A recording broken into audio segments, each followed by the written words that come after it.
You may not know, especially looking at our channel, but we love anime a lot. The medium is basically the chaotic sandbox of audiovisual narratives. It has works that you watch for fun and exciting action, and has works that manage to pluck the heartstrings of an audience. Some will even allow you to contemplate your surroundings, while others take the dive and explore the nature of humanity. As such, there are anime that people will relate to better or will favor more. For our producer, Kevin, he loves Saikano, with its super lighthearted tone and balance between teasing and providing fan service and plot. Though simple, it is able to subvert the harem genre in a way that is engaging and very easy to watch. For Un, it's an anime like Violet Evergarden, which utilizes every aspect of anime and its mastery over it, from the writing to the animation to the sound design and music, all of this in service of showcasing an emotionally engaging story. As for me, I have my own personal favorite, one that is seemingly strange in the light of the complex shows I have mentioned before. Hell, I myself know that this show has flaws, more so than anime like Saikano and Violet Evergarden. So, while I don't think it's the best anime ever made, it is my favorite, and I want to talk about it. I want to talk about an anime that is as popular and funny as it is cringe and naive. I want to present another side of this anime that is seldom mentioned. I want to open up a discussion about this anime so that we can see a different perspective towards both the show and anime as a medium. I want to talk about Girls Und Panzer. I'll just be my me, I'll just be myself. 空に渡ら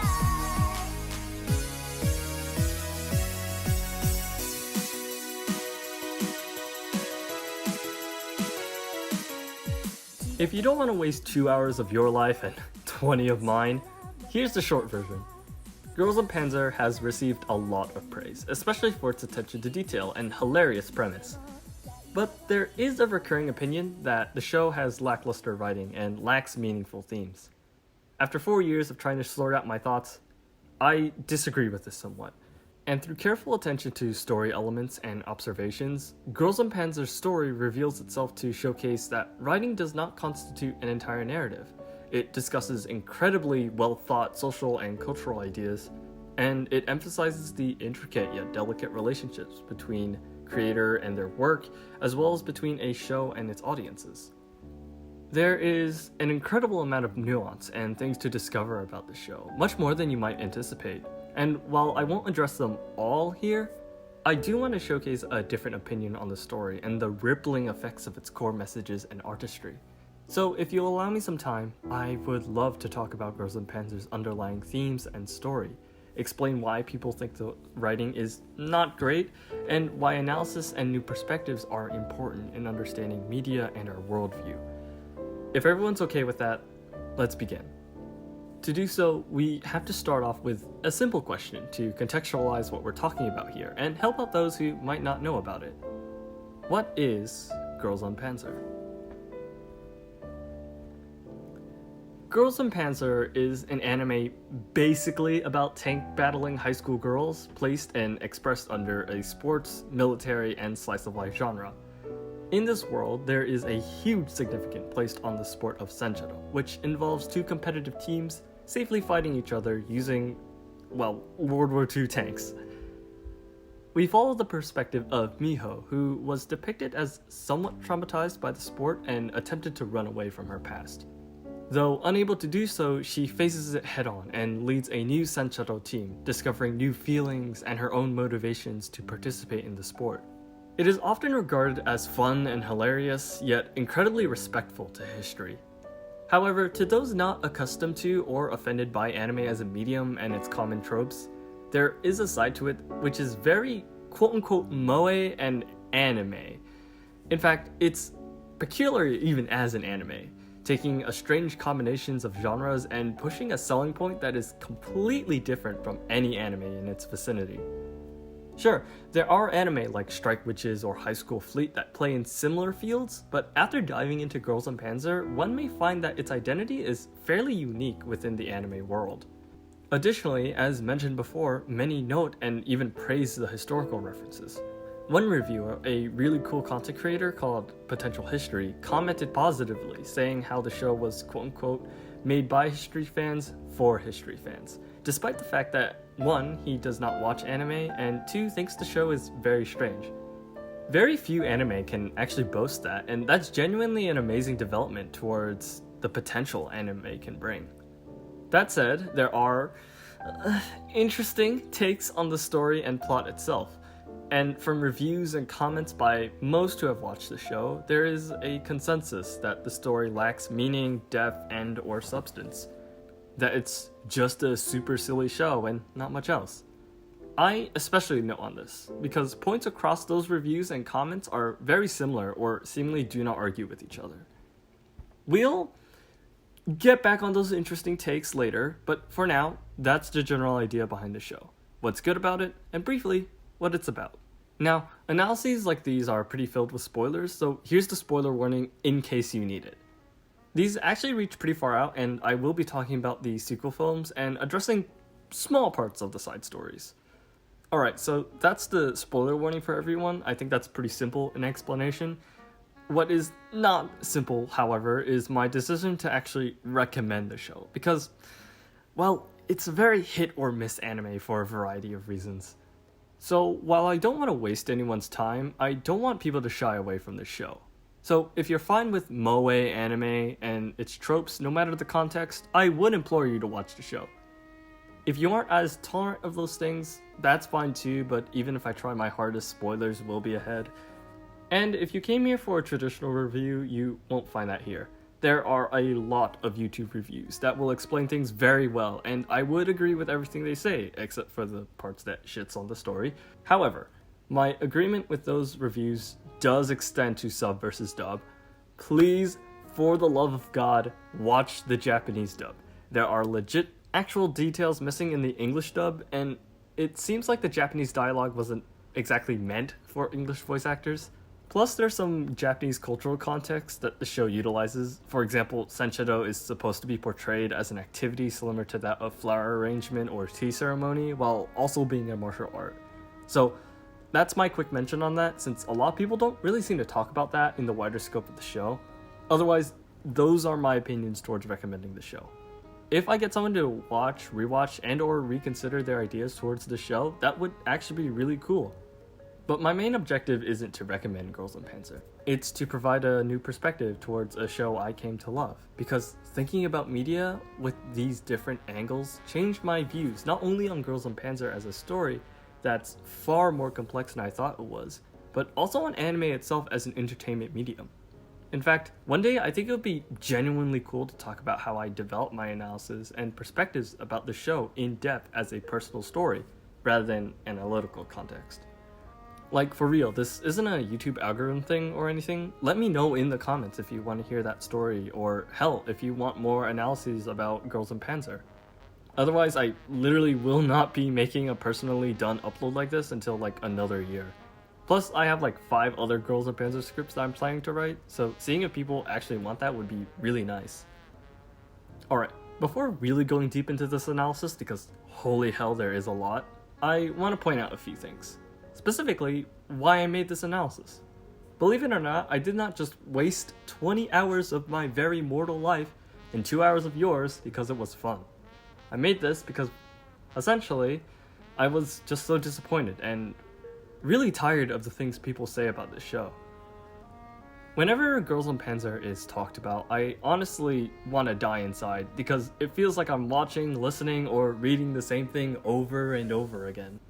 And while the criticisms being made are very valid and passable, they just kinda suck in execution, engagement, and content at times. Again, it's just, I like this, I hate that, this is weird and stupid, this is cool and stupid. Hell, I watched one of these reviews on YouTube over a year ago, and I can still vividly remember that I paused the video and just screamed, no, not another one, not you too, come on. It was a nice review, but it repeats a lot of what people have said previously. That said, I don't mind if you don't like the show. I don't mind if you find its narrative style strange or alienating. I don't even mind if you hate the show for everything it has to offer. These are opinions that people have, and that's okay to feel that way towards a piece of media. But my disappointment was with every review out there. Not for their conclusive ranking or their subjective opinions towards Girls und Panzer, but for their claims towards the story of the show. Now, I don't want to start anything with these creators because they are genuinely respectful people and have valid opinions and objectives to the media they consume. A lot will even praise Girls und Panzer for its attention to detail in regards to animation, music, and even character design. But it's very hard for me to tolerate the claims that state that the show has very little to say or that the narrative is insignificant. And in some cases, it's even harder to tolerate listening to these discussions because they never dive under the surface of what is potentially amazing or flawed about the show. And I just have to say that it is great to see the writers of this show really branching out and trying new things. Can't wait to see where this new tank tournament plotline goes. I'm sure it'll be groundbreaking for the series. See, I like a lot of the cast of this show, but it wasn't until after the show was over that I realized a lot of the character-specific storylines don't really end all that well, if at all. This isn't some cute girls doing cute things anime like Garashi or Girls Last Tour, where there's a lot of hidden meaning and underlying themes. This anime is just tank girls being cute. That's fucking it, I'm not gonna sugarcoat it. Its themes and messages are very surface level, and its attempts at moving you with the plot are far and in between. Reviews out there will constantly talk about the show as if they actually did research and analyzed it. Many will berate the show's story, saying constantly that it's mediocre or lackluster. In fact, quite a few will tell you that there's no hidden meaning at all within the show, as if they actually tried looking for it. That might pass for the average viewer, but I am a person who spent 4 years obsessed over the show and has a metric fuck ton of pride as a film student with analytical prowess. So in my mind, this cannot be allowed to slide. And while I'm trying to take care that I don't misrepresent people's opinions, it can be very difficult because each review or analysis will try to make similar points to each other, but are never concrete in what they're criticizing. Of the reviews and analyses I've watched, they all differed in opinion towards Girls und Panzer's story and plot. One person will say that the show has zero meaning, and the next will say how character-specific storylines resolve poorly. These points are related, but technically not exactly the same. So, for the sake of simplicity, I am steering these criticisms towards their issues with the writing. For me, it actually makes it easier to address in the broader sense because I could point how those opinions might be formed as a bigger picture, and how Girls und Panzer's writing actually does exceptionally well. However, again, I don't want to misrepresent opinions, so I implore you all to check out some reviews, especially if you're still on the fence about watching the show or want to see the proper context of my points. I said I was tired of listening to them, but I would be lying if I said that they weren't funny or interesting, or that I'm pissed at them now. Many of them, like Glass Reflection, Potential History, and Korewa Eden, actually do a pretty entertaining job in explaining the show's concepts and its appeals in the broad strokes. But my criticisms were laid in the idea that they don't go far enough and lacked a lot of context and content. None of them address the actual writing choices or how themes are presented in the show. Glass Reflection states his observations towards how character-specific storylines are swept under the rug, which is a fair opinion towards a few characters. However, this claim quickly falls apart the moment you start analyzing the show. For example, he claims that they are swept aside via victory of the characters, which is kinda right, but I mean, granted, he might not have watched the following movies or paid attention to the side stories in the main series, but there are explicit and emphasized parts in the narrative itself that skew away from this idea and make the conflict much more complex in some areas and simple in others. And to once again restate, no, I'm not trying to invalidate these people or the reviews they are presenting. After all, many of these are entertaining reviews, not analytical essays, so strong opinions and lack of proper research are bound to arise. It's just a review after all, not a serious academic discussion. And I will say, reviews are not bad things since they show off the appeal and bad aspects of a show. But with the lack of proper analysis and criticism, these reviews do fall short in many areas. So using these reviews, they actually help in explaining my intentions, outline the motivations behind the show and its nuanced decisions, and discuss why talking about a show like Girls und Panzer can be important in how we perceive and consume media. So within these reviews, I find their ideas towards Girls und Panzer's literary context rather mediocre at best or non-existent at worst, which leads me to believe that people haven't actually explored Girls und Panzer in depth. They haven't properly asked why they feel negatively about the narrative and have not yet discovered the flaws in the proper context. And there are definitely flaws, such as strange animation or writing choices. However, I argue that they seem to be chosen on purpose and contribute to a deeper story. We'll get into more detail later, but this was essentially the basis of my annoyance and the driving wrath behind this video. The fact that nearly every review, each of which displays a lack of understanding towards writing as a subject, says similar things about the plot, but has very little to talk about in that regard. At one point or another, this never-ending cycle and insistence on calling the story bad became personal, adding to the fact that I was literally laughed at by close friends for even trying to explain Girls and Panzer's complex and dynamic stories. All of that frustration and desperation to finally say something different led me here. But not to demean anyone's points or to sound smart. Instead, I want to influence the idea that this is a possibility to play with, asking questions and finding answers to them to lay down the foundations of more possibilities and interesting discussions.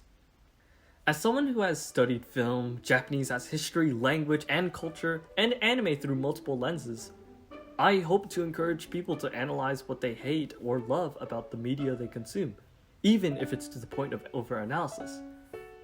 I want to dispel these myths of an otaku culture. I want to rid of this stupid idea that finding meaning in meaningless things is dumb. I want to show why that way of thinking is, frankly, very short-minded. And ultimately, I want to simply display love for a show that has been very dear to me and has both taught and tested me on what it means to discover the deep intricacies of anime and step outside the conventions of what people say or want you to believe.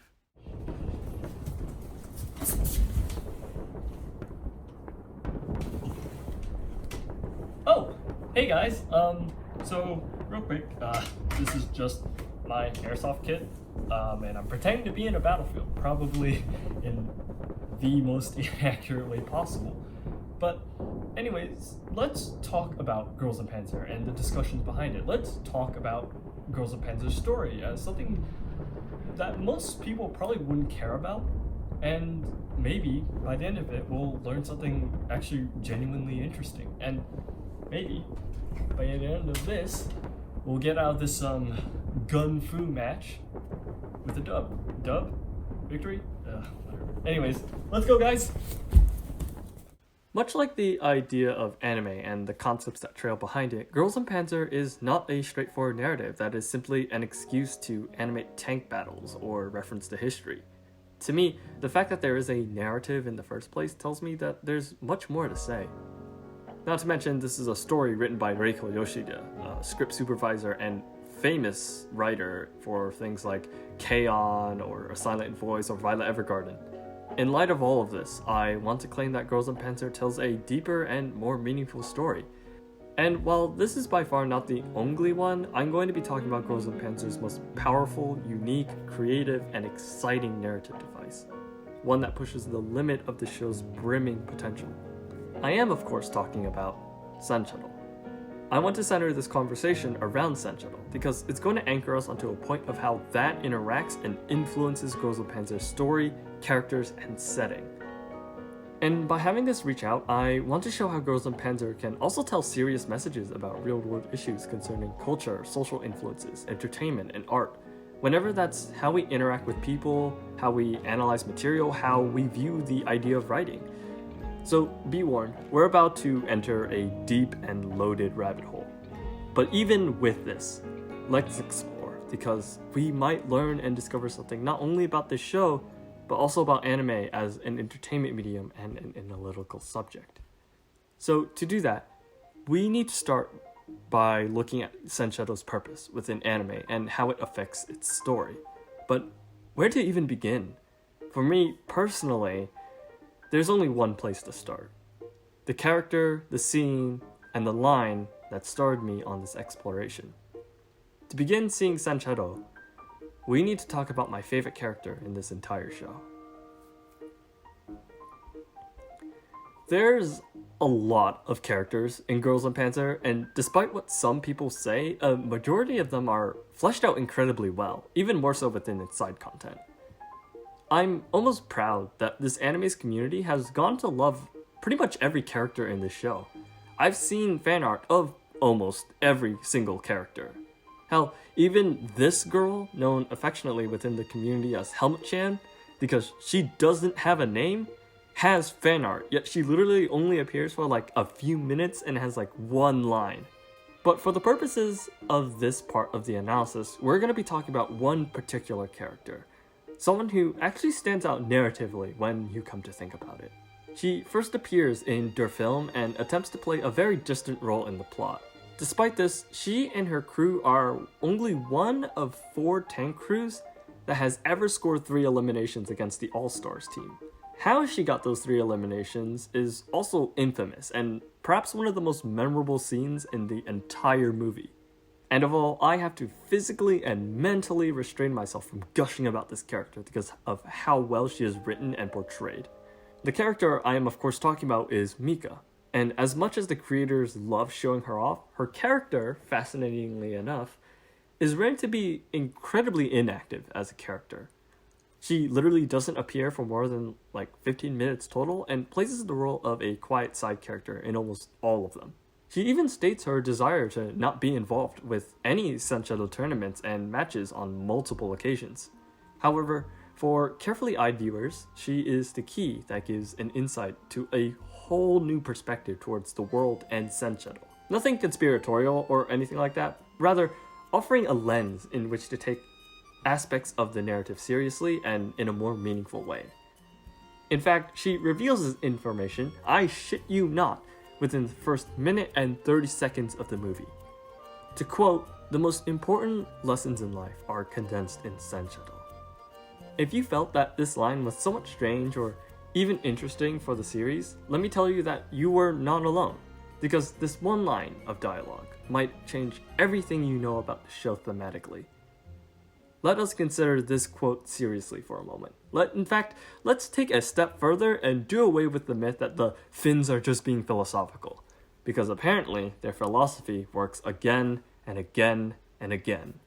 Adding to that, this is a consistent character trait, not just a write-off and never really portrayed as comedic in any way. Of all, this is objectively the most jarring thing in this entire series. Say what you want about the anglerfish dance or the tank battles, for me, this was the most outstanding part of the franchise. In fact, it seems it was so outstanding that many might think that this was like a setup for a joke, but without the punchline. Just look at this scene. 戦車道は人生の大切な全てのことが詰まってるんだよ。でもほとんどの人がそれに気づかないんだ。何よそれ。Is there a punchline? Where's the comedy here? So, now that I brought this scene into a somewhat new light, let's examine the deeper meaning seriously. Because, let's be honest, I think something like this can imply depth within its story and be a more entertaining observation than the Finns watch from afar. They aren't just doing that, they're observers, outsiders like us, but with their own perspectives as characters. Let's look at this match specifically and what life lessons we can pull. Let's say brainstorm a few and throw some ideas down for fun. Holy shit, Mika was not kidding when she said condensed. Part of the reason this video took so long was because I was stuck on this. I was utterly blown away by the sheer volume of new interpretations brought by this single quote. I didn't even know how to frame my analysis or where to start because there are just so many things to talk about. But I need to get into specifics because I haven't explained anything yet. So we're going to talk about Senshadou as a condensation of life's lessons, but more specifically, I'm going to pinpoint a specific thing I think Senshadou wants to talk about. There are so many themes as we talked about before, but for the sake of simply showing you my points and being as concise as I possibly can, I'm going to talk about how Senshadou represents ambition's complex definitions and its extension into how we think about the world and relationships with people. Oh, hey man, thanks for the food. Holy crap, I've been getting a little hungry. Oh, so my main point is that Senshadou basically makes the story more complex, but in very intricate and specific ways. We're going to be examining how Senshadou interacts and defines things like ambition, competition, and even relationships. Now, relationships is a really interesting idea in this instance because Frankly, not a lot of people talk about relationships in anime. Well, they do, but that's mostly in the form of shipping. A very few number will talk about the deeper implications and ideas that relationships can represent and interact with. Of these relationships, perhaps family plays the biggest role for many characters in anime, and quite a few outstanding characters in Girls and Panzer will represent that. So let's go into that idea and see how far Girls and Panzer will deliver on those themes and ideals. Family is perhaps one exemplified best and emphasized predominantly in the Girls and Panzer series. Family can be as simple as the collective of the parent, the son and daughter, siblings, and surrounding blood ties. However, for others, its definitions and feelings can be intricate. For someone else, maybe family is the person who makes you feel most at home. Perhaps it pertains to the people you have left after you've lost so many within the march of life and death. Even for people like me, it's a concept that extends to my close and most trusted friends, regardless of what my own relatives think. And of course, with that idea, there is contradiction and conflict when it comes to ambitions. Parents will argue and bar their children from goals or even push goals onto them. Sons and daughters will delve into places that parents might not understand or will vehemently oppose. Hell, for a long time, my career in writing and film was opposed by relatives I considered close. Girls and Panzer's ideas towards family and its many struggles is equally sophisticated, displayed especially through characters like Miho and the Nishizumi family, Yukari and her family of barbers, Hana and her traditional mother, and Reize with her grandmother, Sayori, and Sotoko, the only people she has left. Let's talk about the Nishizumi. Right off the bat, Miho's strict and strained bonds with her family are almost immediately clear on day one. Japanese high schoolers living on their own is not a new idea, much less indicative of problems with home. But within the first episode, Miho's shock and relief of waking up indicates a strain where she is strangely celebratory that she didn't wake up at home. For some, this was some random excuse for morning fan service. However, deeper meaning and implications relay tense and nervous energy, followed by a sense of relief yet almost lingering dread, exemplified with uncomfortable shot composition of Miho, dark lighting, and of course Miho's expressions. On her way to school, Miho gets hit by, well, a sign. This is a funny moment, but on a second watch, you realize it's foreshadowing, where Miho is forced to face reality again, almost killing this idea of relief with scattered moments of anxiety and clumsiness. I mean, it's a wonder that people miss this, since she is literally daydreaming and gets smacked in the face by the sign showing two figures. This is actually insane foreshadowing, where the sign itself literally displays her ambitions and her resolutions to her deeper set of problems and anxieties with Senshadou. And Miho is receptive to it, interestingly enough, considering how well she responds to, well, getting hit by a sign. As such, the anime presents her relief as delusion, where Miho must, at the very least, face Senshadou and resolve her feelings towards it, whenever it is rejection or acceptance. This, of course, extends to her family, to which all of this anxiety and strain originates. At first glance, the dynamic is as simple as Miho is scared of family, family disgraces Miho. But especially with the latter half of the series and the film, this family dynamic is shown as much more complex. When Miho and Maho first meet in the plot, Miho appears scared and Maho just looks to her part, a silent, dangerous leader. However, later scenes display and imply something else. For one, you both realize and get the sense that Miho and Maho don't hate each other. They seemingly oppose each other in presentation, yet the film and the show tell otherwise. As an example, they never once note anything negative about the other half. While small, it actually is surprising that Miho and Maho don't criticize each other, especially with how most real-life siblings will talk trash about each other almost on a daily basis, speaking from, of course, personal experience. You would expect that maybe the gentle, kind teacher, aka Miho, would say how strict her sister is, or that Maho would note Miho's naive nature, which, in theory, creates nuance between character relationships and dynamics. But the show never does this. This especially comes to a head with Maho and her interactions with her mother. Maho asserts that she would crush Orai out of obligation, but again she never spites Miho, and in fact, outright defends Miho's actions at one point.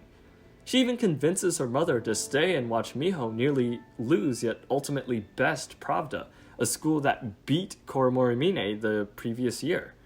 So going back to the scene, there's no malice between Miho and Maho. Thus, we cannot assume that these expressions are meant to antagonize each other. What many might see as fear in Miho and strict contempt in Maho might in reality be something else instead. With that, we also see that this type of relationship might display more intense depth and relay a more sympathetic story.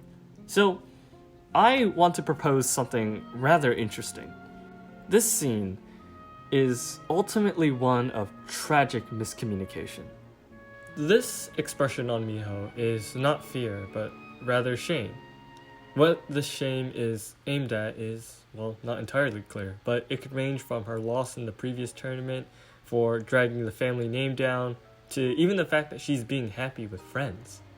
What's more interesting is Maho's expression, because it's both more difficult to define properly, but something you can pinpoint. Maho's expression is fairly constant in the series and film. Serious, no bullshit, confident, and stone-faced. There are moments where this breaks, like an occasional smile towards Miho or a worried look in front of her mother, so discerning her expressions is a challenge, but pinpointing her motivations and reasons is not. This especially goes into Maho's character, so let me explain. It is implied, and in my opinion, correctly assessed by the show and the community that Maho has essentially taken up the mantle of Nishizumi to allow Miho to live freely without the burden of the family name. Her actions would match up with this acceptance and motivation, and even explains her unchanging seriousness. Even side content explains this idea in detail, which is considered soft canonical information. So, reassessing the scene, I think Maho's look here is one trying to communicate to Miho, and tragically being unable to. It is quite clear that Maho had never told Miho to live freely, especially with Miho's anxieties and doubts concerning her family and Senshadou. The reason as to why are left unknown, but it is implied that Maho never had the chance without breaking the Nishizumi standard of showing little emotion and strict judgment. In this scene especially, Maho is with Erika, her vice commander, who lacks understanding of the situation but is not wrong in her own opinions.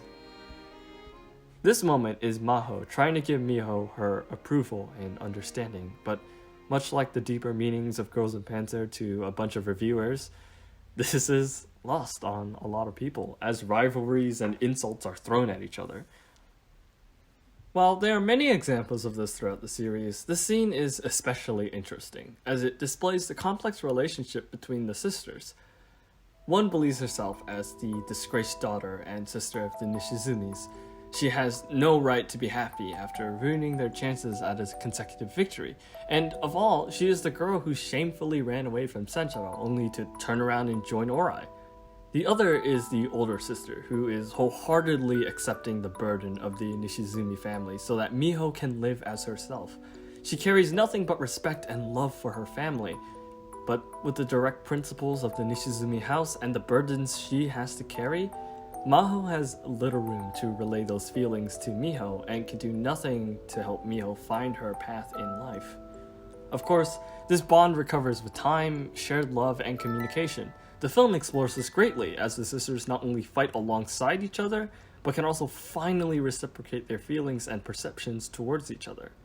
Maho is uncharacteristically full of expression in the movie, well, relatively speaking, but warm smiles, cheeky gestures, and offering assistance to Miho speaks volumes about the relationship between the two. Maho escorts her as a way of keeping her safe and hides Miho's presence from their mother. The two reminisce in Miho's old room, which has respectfully remained unchanged.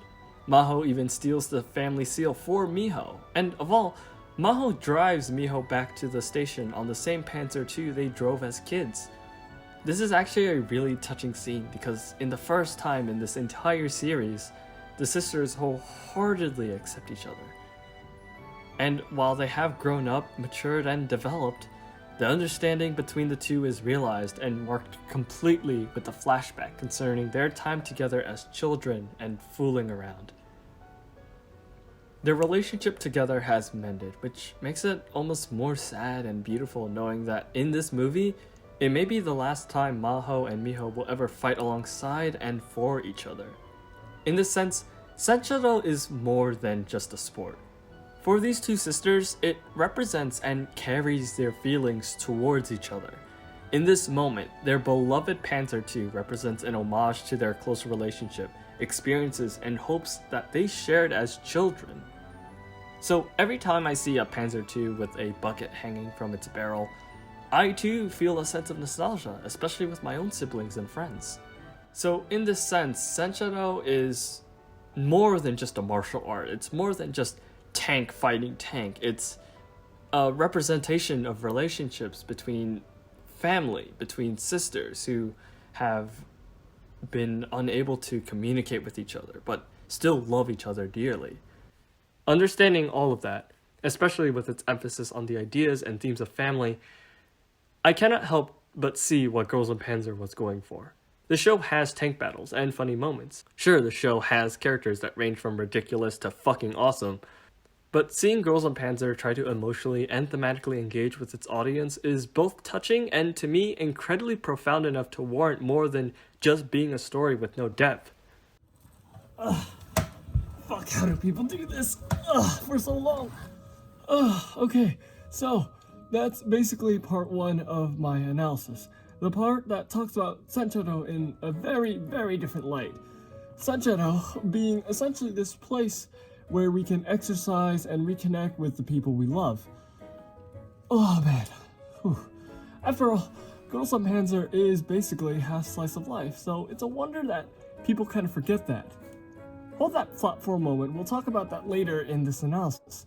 So for now, let's talk about Girls und Panzer in a different way as well.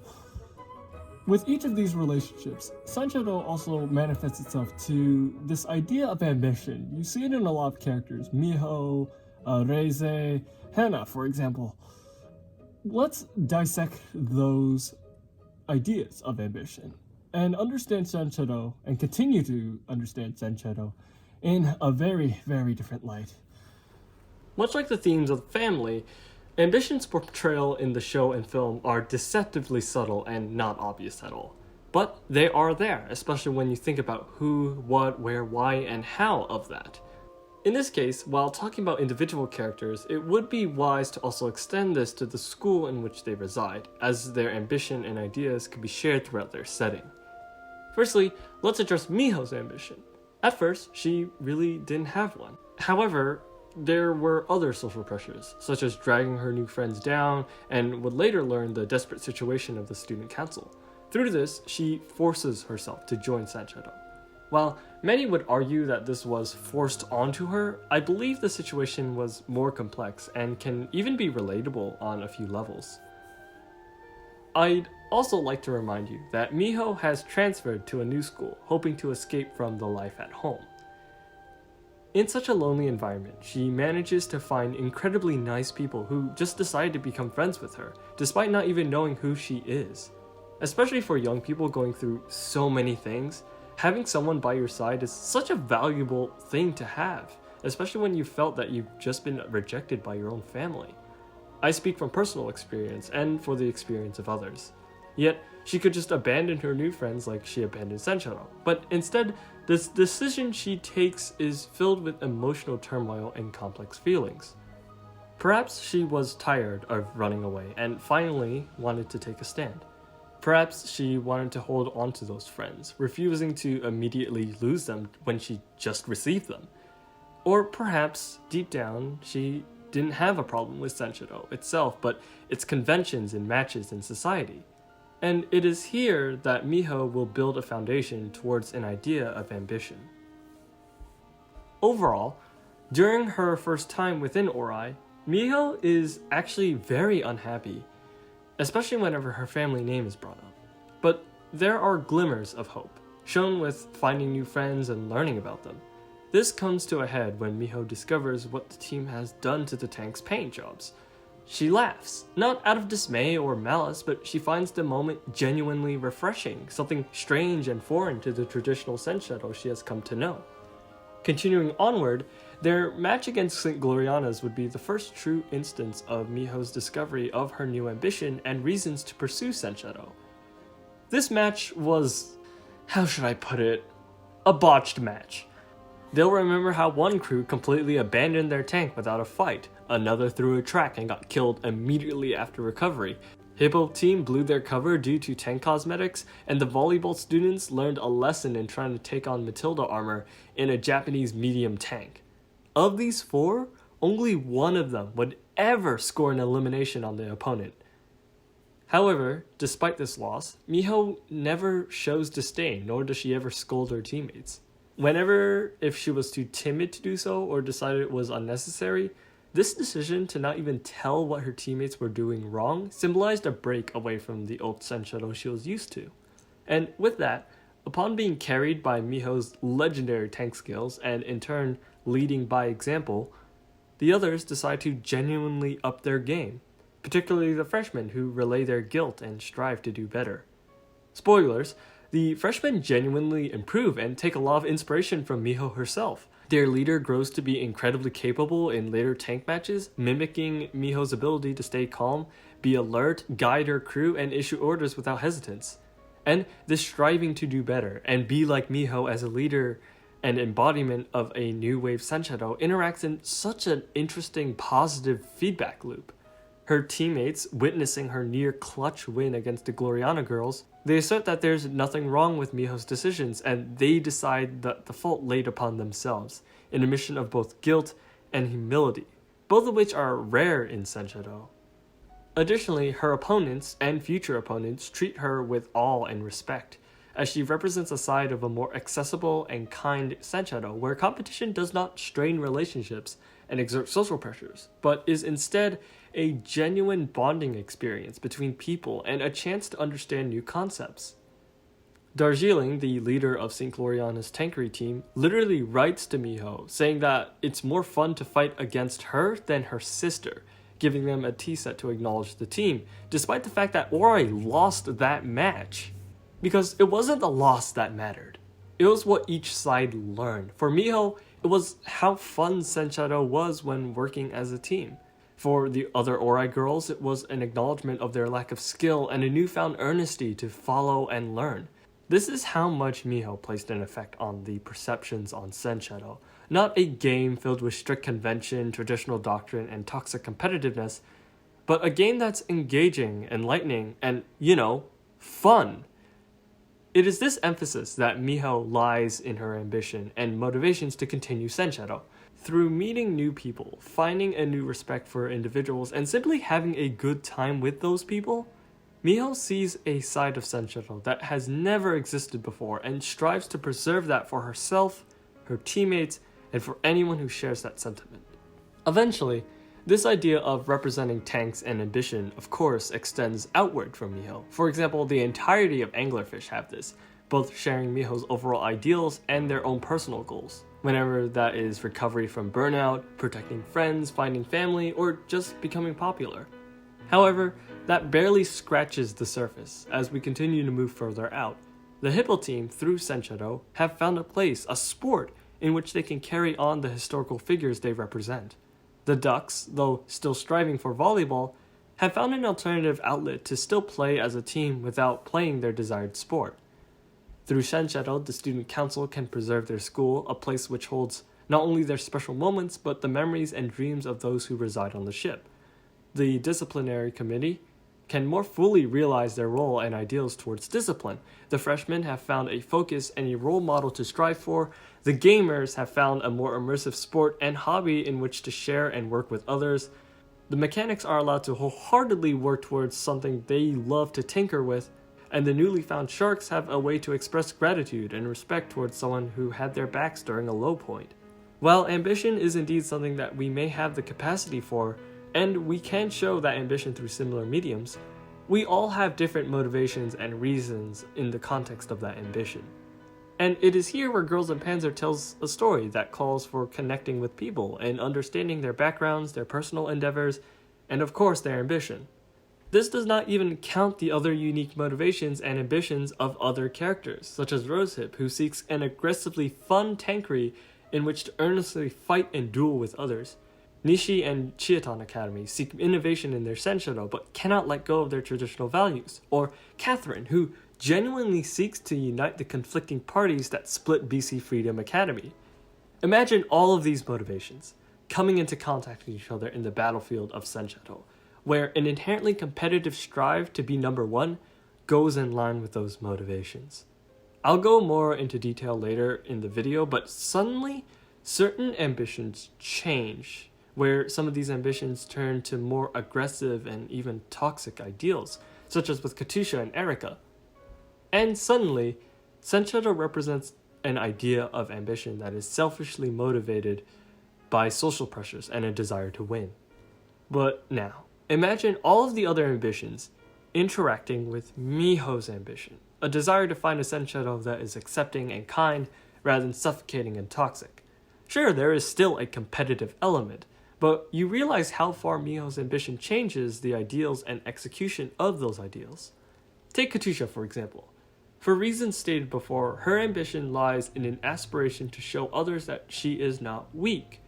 Despite her childish size and personality, she wants to assert that she is a capable leader and someone who won't be looked down upon.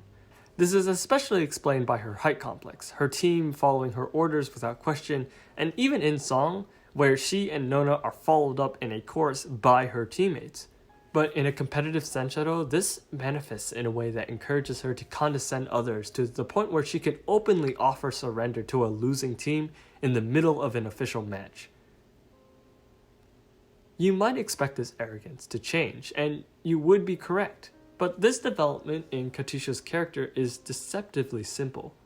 Many would follow this idea and say, hey, Miho beat them, so that'll cut Katusha down a peg for underestimating them. But rarely is character development that straightforward and represents a willingness to not go beyond even within analysis.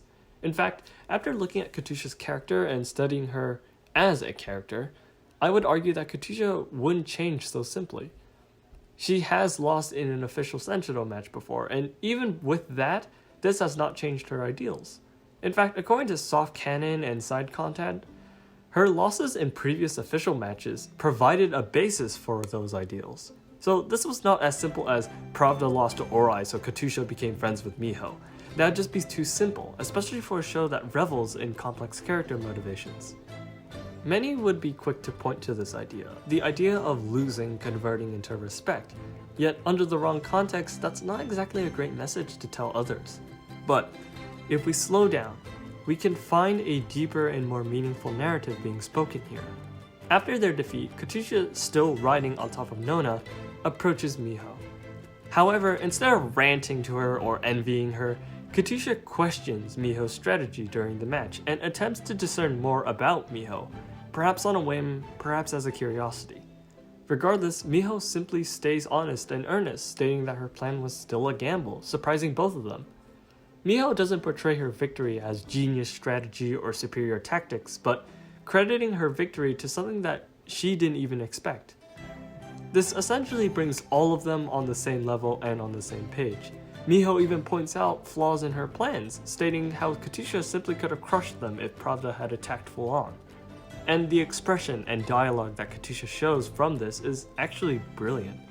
Katusha begins to question herself, as if asking multiple questions with just one phrase. Maybe. Maybe she did have a way to win, but was too absorbed to see it. Maybe she never could have because she was. Maybe there are still things to learn. Maybe if she didn't underestimate Miho, she could have won. Maybe if she didn't underestimate Orai, she could have thought differently. For just a moment, Katusha's world has essentially shaken from Miho's humility and unconventional will to fight. For her, this changes everything she knew about Senshadou, not as a place to crush everyone under her feet, not as a place where she has to defend her ideals from an enemy. Instead, It is a place to share new ideals, respect each other as people, and as a place to be acknowledged regardless of status or height or ideals. This shows a potentially optimistic side of Senshadou, because Senshadou doesn't have to be toxic or overtly about attacking others. You don't have to defend your ideals here, because they can be accepted. Senshadou, competition in general, doesn't have to have these negative traits. Senshadou is not war, after all. Ultimately, Miho seeks an environment that can protect people's ideals, innovate the limits of Senshadou's meanings, and define what it means to protect and create your own ambition without the need to step over others. And of course, a Senshadou that is simply fun, a game to enjoy, not as something that has to structure itself around ideals and tradition, but a form of expression and ambition. As such, Senshadou is no doubt representative of ambition and goals. But it is not the goal. Senshadou is selfish in that a lack of openness and a lack of nuance creates a sport that progressively becomes more mundane and more negative to the players and community. But when you have other views towards Senshadou itself, of life itself, then you can begin to see how positively Senshadou can affect others and change the way we think about ourselves, our dreams, and the people around us. In that sense, Senshadou is a competitive game that invites others to bond, to exercise humility, to show admiration and respect, and to innovate on ideals and aspirations that one would never be able to think of alone. So, you're here too. So, ambition, as we established before, is a big deal in Girls Und Panzer. But in an environment like Senshadou, that can obviously manifest in really twisted and warped ways. After all, it's the reason Miho left her family in the first place. Oh shit. Now, we can't really talk about Miho, Senshadou, and her family without talking about the context of that environment, can we? I've talked about competition and toxicity in Senshadou in instances previously, especially in the previous section. Many points will relate to each other. But I felt that this also asserts interesting concepts and really deserves its own section. As stated before, under the context of a Senshadou that is mired in an inherent drive to win, this manifests the idea of ambition and desires in interesting yet unfortunate ways. Without a proper hand, it's outlined to be a sport that is essentially described as a way to make women better, which in turn creates underlying social pressures and rigid competition. With ideological schools like the Nishizumi style or the Shimada style, there are strict obligations and absolute rules that must be upheld, both because students are taught to do so and to uphold the reputations of their schools. As such, ambition turns into this idea of pushing your own goals, regardless of who is in front of you or who you have to run over. There's a seriousness that disallows creativity and expression, and there is an emphasis on both seniority and skill that disregards all those who are lower or have a different idea. The Nishizumi head, Shiho Nishizumi, aka Miho's and Maho's mother, expresses this best. Throughout the series, Miho's mother is depicted in quite the negative light. She is the most extreme version of Maho, where she has essentially disregarded Miho and disowned her. Specifically about Miho, Shiho sees her as someone who abandoned the family and even turned traitor by disgracing the Nishizumi style. In one scene, she is shown scolding her own daughter for simply losing a match, and later she even ordered Maho to defeat her completely. The Nishizumi style itself is especially reflective of this idea towards competition and toxicity, mercilessly cutting down opponents and having an emphasis and single-mindedness towards victory. And considering it has worked for many tournaments, it is a mindset that is both concrete and established, especially with how much influence the Nishizumi have over Senshadou, both as official individuals and participants. There's an intense pressure that comes with Senshadou, whenever it's to hammer in one's own ideal, to win glory and achieve a sense of pride, to challenge these old styles, or to maintain a status quo. And as we know, this is what pushes Miho away from the family and makes her dread Senshadou, relaying a toxic atmosphere within this sport. But Shiho is not the only example of portraying this pessimistic Senshadou. The environment in which Senshadou is in creates a deeply pressured environment. When Miho meets with her opponents, many are not positive reactions at first. This highly relates to my previous ideas on ambition and Senshadou's effect on that. With this toxic Senshadou, ambition manifests in minorly troublesome to incredibly harsh ways. Darjeeling, who pursues grace and beauty, subtly mocks Ori and their tank's paint jobs, throwing shade at Saunders and Pravda in the process. Saunders is one of the richest schools, which contextualizes Arisa and Naomi going over to gloat and even flex their wealth at Ori. Hell, Arisa even insults their tanks and screams about their school shutting down. And this is after they establish that they have been revealed to have been radio tapping them, indicating their advantage in tech and equipment and Arisa's arrogance over schools poorer than them. Anzio is pretty much immediate in their intentions as well to win. The reaction itself is not a negative thing, and of the reactions to Ori is comparatively tame. But it's what Anchovy declares as indicative of a negatively competitive Senshadou, as she states that she won't lose even to the Nishizumi style, as if trying to justify herself. And as I mentioned before, Katusha, whose ambition lies in not wanting to be looked down upon, mocks Ori's and throws shade at Miho, sizing them up and establishing their superiority. Katusha even goes as far as to offer surrender during the match, implying Katusha's environment as a place where a willingness to look down on others is encouraged.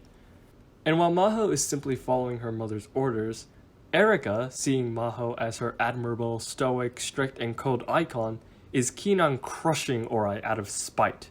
This goes as far as to the point where she believes that such a team should not even be allowed to participate in the tournament. Maho's silence, while following the Nishizumi doctrine, sadly encourages this behavior, despite the fact that Maho doesn't support that notion at all. Multiple times throughout the franchise, Erika will declare or begin to enact certain orders or comments, only to be shot down by Maho herself. All of this is aimed towards an encouraged desire to win, in which those participating are pushed to crush everyone and rise above them. And I will say, at times, this is an accurate portrayal towards real life and history, where ideals and a deep obligation and devotion to them can lead to senseless conflict and a desire to put down other people, pitting yourself as the good guy. Straying away from the status quo or a new ideology that opposes your own can feel dangerous or threatening, encouraging the break away from change. Of course, many other factors indicate this as well, such as financial incentive or social-based conflicts. But in general, this part of Senshadou is shown as a toxic form of competition that throws others, their ideals, and their aspirations into an arena where they are run over, spat upon, and even destroyed. When Senshadou is put under this context, Girls and Panzer presents the dangers and negativity that can sprout from an unhealthy competitiveness, a distrusting and superiority complex towards others, and an encouragement to remain steadfast in ideals without evolving or developing upon those ideas. And considering toxicity within many communities, whenever they are fandoms to hobbyist groups, this pressure and negativity reflects reality to a shockingly accurate degree at times. I'm not trying to point fingers at any specific groups, nor that they are all inherently bad. I'm simply noting that this strict sense of upholding ideals or senseless conflict can be present in many communities and thus make it difficult to enjoy or enter that community.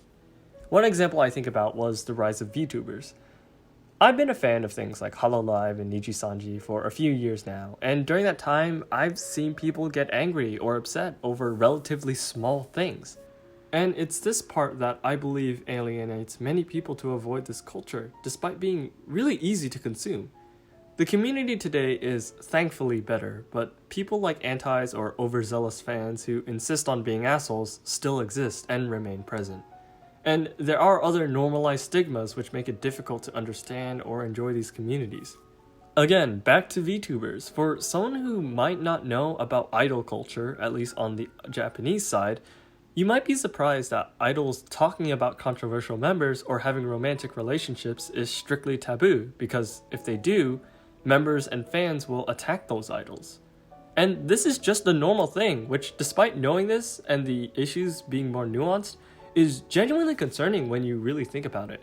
Again, I'm not saying that all of the community agrees to this, nor that the community is this bad. Not at all. In fact, many of these communities are very welcoming, but within the inner workings and darker aspects, there are rigid social rules that can be seen and presented within groups like this. And considering all of that, It is almost jarring how similar those pressures are presented in Senshadou. This is the most extreme sense of Senshadou, yet when you look at Senshadou under the hood, when you see these schools throwing shade indirectly and directly at each other, when you see families disown their own children because they broke the rules, this darker side of an imaginary tank sport reveals inherent issues within society, cultural values, and our viewpoints concerning how we interact with people and communities. And this is what Miho challenges, albeit she may not realize that role. Miho, as stated before, breaks the traditional conventions of Senshadou, which is her answer towards the pressures and toxicity within Senshadou. To put frankly, she doesn't want it. She doesn't want to feel the pressure of family obligations. She clearly doesn't want to insult anyone, and she doesn't want to leave anyone behind to fall for the sake of her own selfish reasons.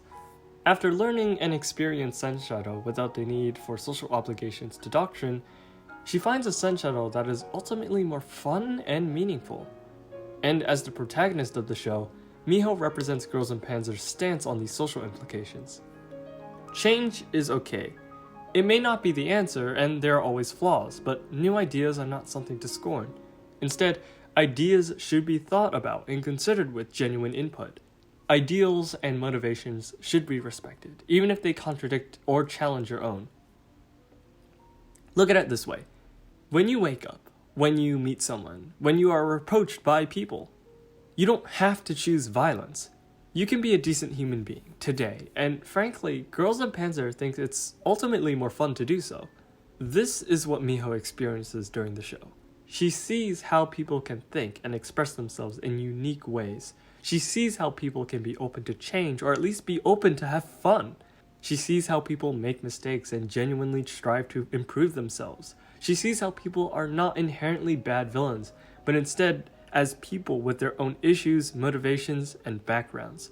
She sees all of this and considers these into her definitions of Senshadou, driving those ideas when she fights. And this understanding, this resolve, and sudden break in Senshadou's strict tradition permeates throughout her matches. It's no huge revelation that Ori is the underdog throughout the franchise, but you could see Miho and the gang go through and learn so much. They lost their first practice match. They are outnumbered on every front. 6 out of 7 of their tank crews are inexperienced from the get-go. Their school's on the verge of shutting down and is poorly financed, and they find themselves fighting against almost every heavyweight champion in the Senshadou world. Some with money, some with experience, some with infinitely better tanks. Yet they press on and win the whole tournament. Enemies turn into friends, inexperience turns into a willingness to learn, adapt, and accept. And Senshadou is not war. I'm not saying that any of these are Ori's strengths, nor that I'm saying that this is what allowed them to win the tournament. I'm saying that these traits let Ori see the bigger picture. They exercise respect, they learn more and have fun, they apply their knowledge and encourage humility amongst themselves. This is especially clear with reactions to, say, the Porsche Tiger. Throughout many historical circles in the real world, this tank is fucking terrible. And this is exemplified even in the anime, when Erika literally calls the tank a failed weapon. It's admittedly super funny, and it would be remiss not to compliment the attention to detail. But that quote-unquote failed weapon is the thing that is challenging their ideals, and would go on to be an MVP of the match. And, as you might guess, Ori's reaction compares very differently. Sure, they are doubtful of its usage when it literally bursts into flames, and Anzai even notes that it's difficult to even call it a tank. But Yukari jumps in to defend it and compliments how rare and powerful it is. Along with that, the mechanics are more than happy to drive it, emphasizing their enthusiasm to not only drive a tank, but also test their capabilities with this failed weapon. And as it is a tank that bolsters their numbers and firepower, Ori indoctrinates the tank. Hell, with later performances, the Porsche Tiger will prove to be one of the most threatening tanks within Ori's team.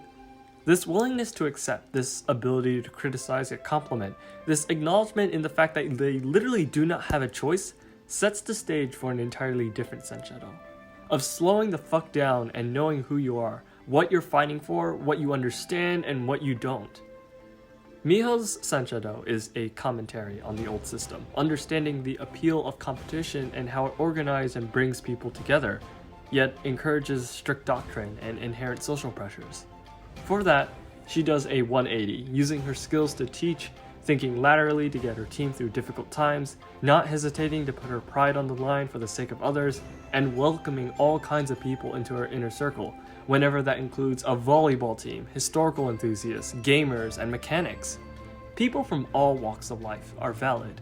No one is exempt. People will talk and joke about the power of friendship trope, but in this case, I don't think the same joke applies.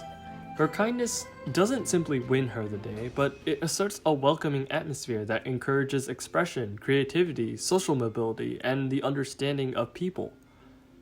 And this surprises many, such as the other school commanders, and allows her to accumulate followers.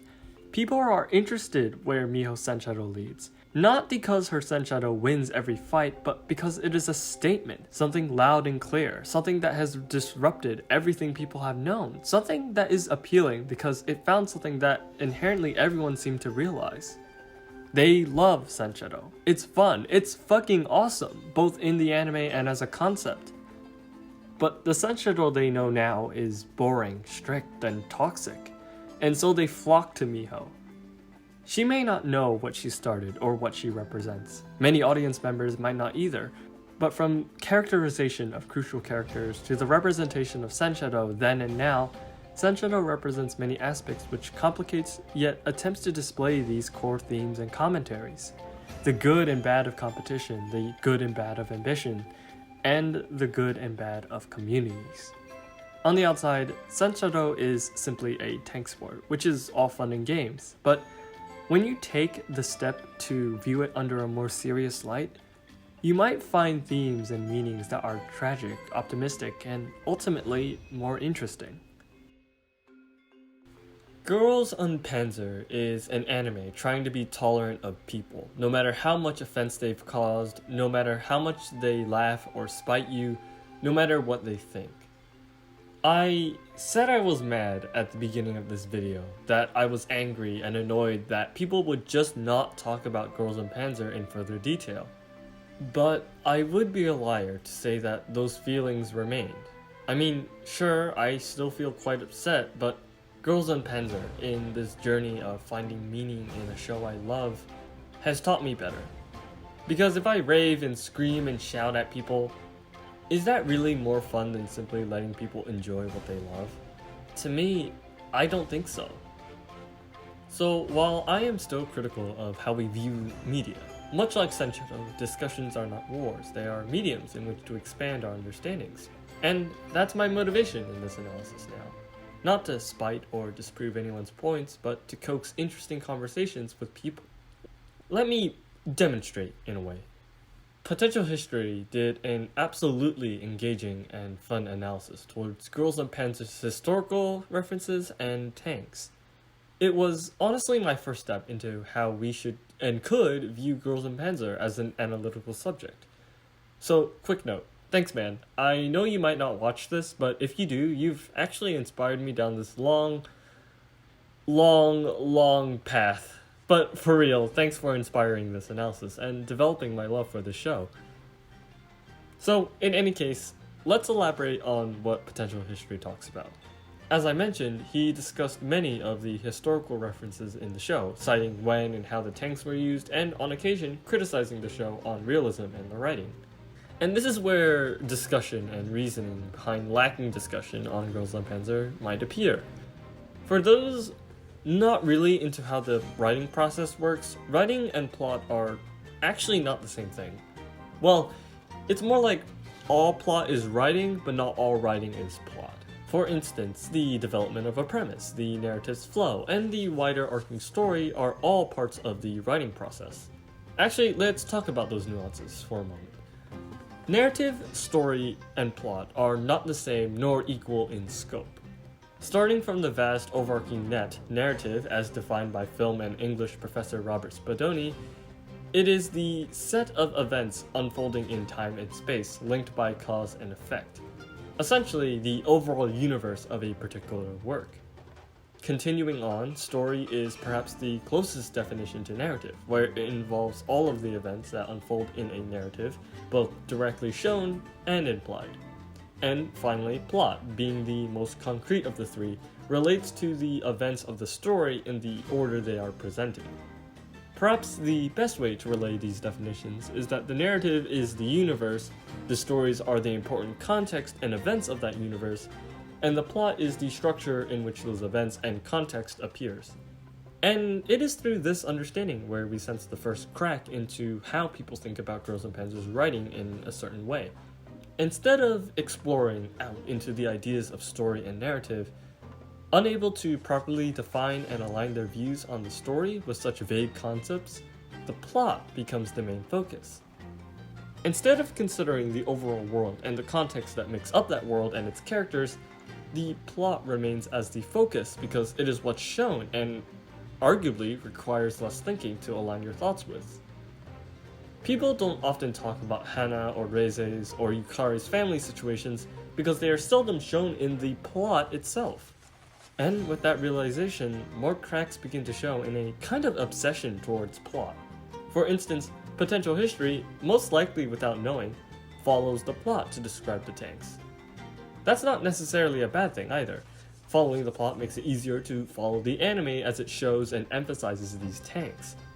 But I do think there is an underlying idea on the use of plot as a convenient way to talk about anime and writing. And this is just due to how concrete of an idea plot is, which is unlike other anime analyses which explore the narrative and story to find meaning and interesting mechanisms within anime. This inherently displays interesting concepts with the portrayal of writing in the modern day as well. For example, many reviews will follow the plot to display their points and unfortunately fail to go deeper into the anime. Doing some thinking, I also realized that this emphasis on plot is not misplaced and has context outside of anime and reviews. Too often, things like the plot diagram and the story wheel, both of which relate to the idea of plot, are taught and hammered in. I'm sure many of you know these from your elementary school, middle school, and high school. After all, it is the easiest way to understand literature. But what this fails to do is create other avenues of understanding literature, and by extension, anime. Narrative and story allow for the focus of other story elements, such as character development and histories, to elaborate on the depth into a narrative's meanings, interpretations, and themes. Plot can still do this, but it restricts the other possible explanations and encourages a worship of doctrine rather than a flow of art. And we see these reflected in Girls and Panzer. If we purely look at the show as a plot, of course it's going to seem boring and lackluster. But opening the doors to what it is, a narrative, a story, an art form, it produces an experience in which we can watch characters develop. We see events create cracks and ripples throughout the world, and we see concepts turn into important themes and understandings. By this sense, the views, potential history, and I expand on each other, not as one trying to undermine the other, but as a way to have Girls and Panzer explode with new ways to analyze and interpret the show. Interestingly enough, this actually goes into the idea of bad writing and bad criticism, whatever the hell that means, and I want to explore this idea too. So, we're gonna do that. I'm not gonna say outright to abolish these words, but rather I'm saying that there are ways to contribute them to more interesting forms of discussion. I get that reviews or analyses have different audiences, such as reviews typically being for new people, and analyses being for those more familiar with the show. But there are outer areas of study and review that we can explore as well. Everyone views things differently after all. They can be changed or open to an observation that is both interesting to think about or inspire different modes of thought. In Girls and Panzer, before I wrote the script, looking at reviews and people I know who have watched the show, certain observations just felt so irrelevant. There's nothing wrong with the observations themselves, but they are never elaborated on, which bugged me. While I'm over here asking questions about what makes Girls and Panzer so interesting and complex, why is the fact that there are no guys practicing Senshadou so crucial? Why does it matter that the tanks are obviously going faster than they're really going? At first, hearing these questions was somewhat annoying to me, and asked surface-level details that ultimately didn't matter. The answers to these questions were, at most, grounds to ask deeper questions. One prominent example question I hear both out and within my circle of friends is, why don't guys practice Senshadou? Well, you uncultured hacks who don't know, Senshadou was established to be an activity like tea ceremony typically associated with girls. Technically speaking, aside from social constraints, there's nothing stopping a guy from joining under that context. In fact, a few male adults are shown as playing highly authoritative and organized roles within Senshadou in the show. That answers that question. Yet, my question remains. Why does this matter? Is this to stroke a sense of ego, or perhaps this relays an obsession towards accuracy? What makes this idea so important that it warrants interrogations and makes me work more for an answer than I should really care about? After working more on the script, collecting my thoughts, and discovering the potential behind these questions, I realized that this in itself does pose an interesting question as to why people care about seemingly small ideas like this. I mean, close friends of mine even asked it, and they were genuinely interested as to why. So simply dismissing this as nonsense both tells me that I'm denying others from elaborating on possibly interesting ideas, and that I haven't learned from Girls und Panzer's themes. Plus, it can give us a clearer picture towards the way Girls und Panzer affects its audience, and conversely, how an audience's perceptions reacts to the show itself. So let's take a moment to understand these perspectives, as well as personal aspects I previously, yet regrettably, misunderstood. One of my closest friends grew up with military history, and always loved armored vehicles and tanks. So he watched the show with a very interesting viewpoint and understanding. And as it turns out, I probably overreacted with my prior assumptions. A lot of my friends' questions could be traced to that childhood of awe towards the military and its ever-present technologies. For instance, let's talk about the absence of male characters. I've always assumed that people wanted to see guys in Senshadou simply because it was arbitrarily weird not to, and that it would finally discourage weebs from that weird moe genre, or worse, it came down to the intolerances of sexist ideas.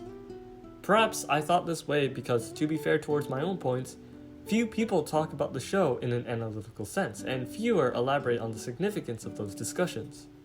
So, when I asked my friend about his thoughts, his reply was both enlightening and somewhat wholesome. Of all, his answer let me know I was in the wrong with my prior assumptions, and led me down a path to a better understanding. To put simply, to him, it's just cool to be in a tank, and it would be cool to immerse yourself in one. As an audience, we do project ourselves onto characters and experience those eventful moments in the story. Essentially, it's not that there's anything wrong with the presentation of female characters, but the absence of male characters somewhat isolates a significant part of its audiences. As an anime fan, I'm entirely used to all-female main cast in anime like K-On! Or Yuru Camp, so that immersion is something I'm kind of already attuned to and can easily integrate my own engagement. But in a way, I can understand the issue for those not used to or entirely favorable towards anime and its tropes, and even raises the importance of proper representation in stories and works. Now that I think about it, many of the people who ask these questions may quite like the show, but perhaps not like anime as a whole. And here, Girls und Panzer reveals a very interesting story method for immersion, engagement, and attraction. As stated before, I am under the belief that the show's decisions were largely consciously made and elevated its meanings. This extends towards their choice of audience, targeting two different communities, history enthusiasts and slice-of-life anime audiences. They do this in an excellent manner, but the show takes a very risky venture. By trying to appeal to different audiences, this implies circumstances where you can accidentally isolate and alienate them.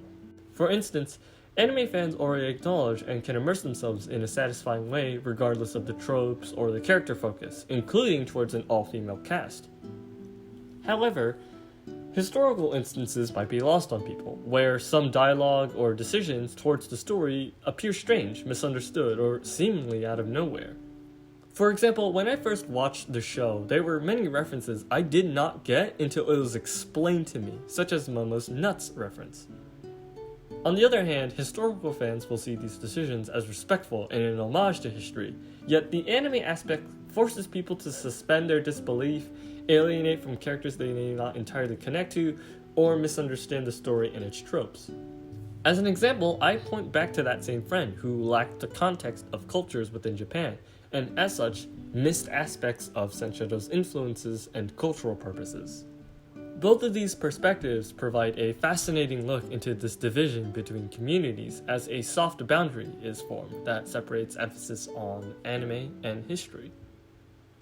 And it is this idea that also inherently goes into historical accuracy and why it is appreciated and important. My friend, as someone knowledgeable and surrounded by knowledgeable people, does not really care if tanks go off the rails in anime.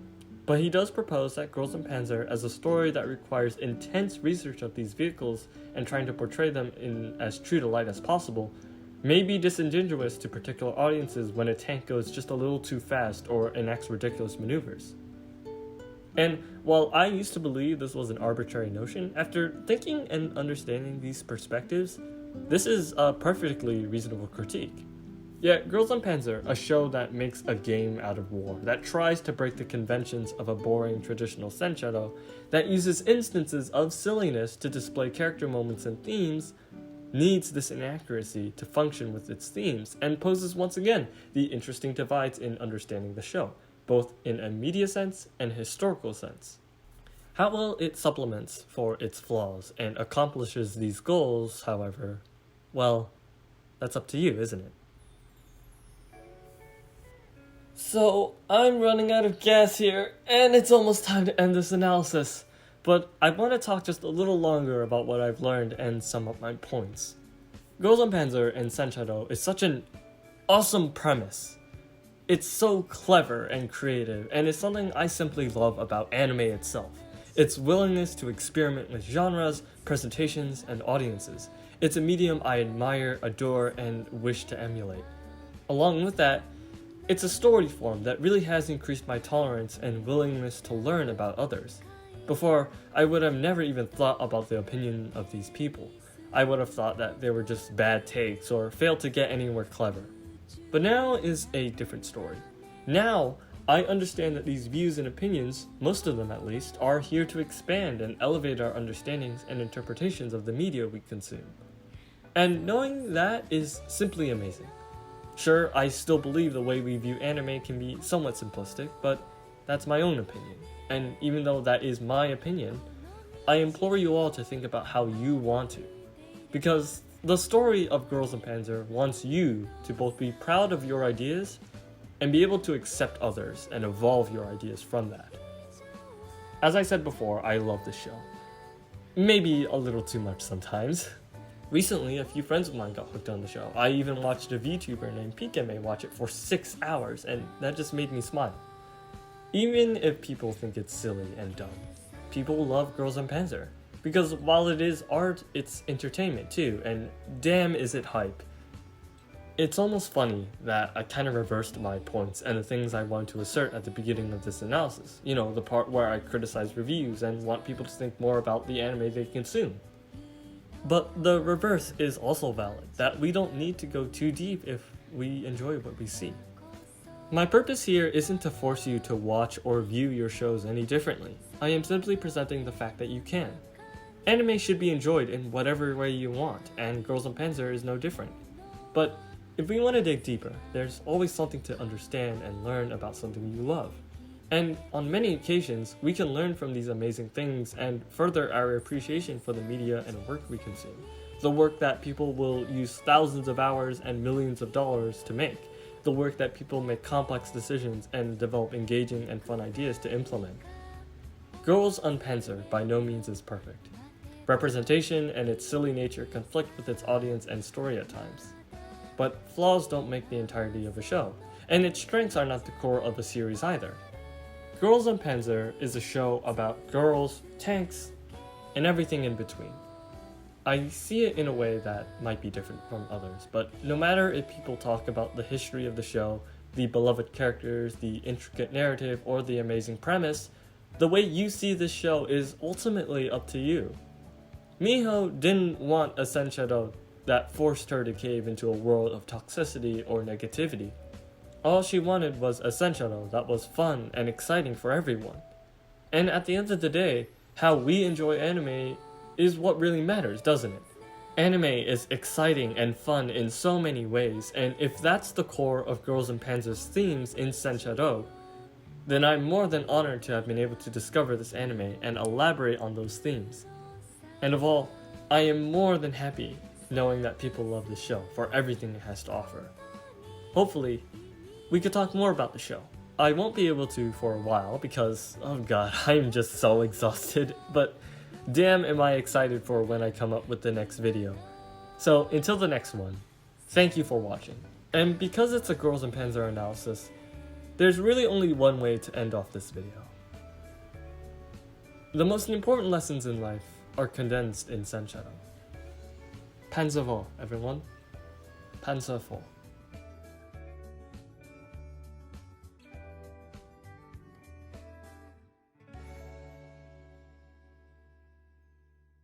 Hello all, welcome to the end. Glad you can make it this far with my shitty script. I just wanted to give a few thank yous and shoutouts. Firstly, to the one who did about a third of my work, even though he totally didn't have to. Thanks, Kevin. He did about half of the editing legwork, gave me some advice on how to do a video like this, and really saved this project from being pushed back another few days. Fun fact, he also did the Osu play you're seeing right here, one of his best and last plays of 2021. Let's see. Oh, next are my awesome best friends. They've supported me and coped with my groaning and complaining for the past few weeks, and I'm just so grateful for that. They did like 90% of the World of Tanks footage in the video and helped me make some really important decisions, like cutting out a whole 30 minutes off the script. So thanks for helping, guys. Also, while I'm still kind of peeved at some of their words, thank you, Glass Reflection, Korowa Eden, and Potential History. Without them, I don't think I could present the main beating heart of this video. They're actually really great guys. You should definitely check them out. Oh, and as of editing this, I actually discovered a YouTube video which talked about Girls and Panzer with its narrative in mind. It really gave me hope that people will continue to see the show in a different light, and that was just awesome to see while editing. As such, I would love to talk about Girls and Panzer more, so please subscribe and like if you would like to see more. Anyways, I actually have Das Finale Part 3 to catch. It literally just came out today. So I'm gonna end off this video. See you around, everyone. And of course, Happy New Year. Peace.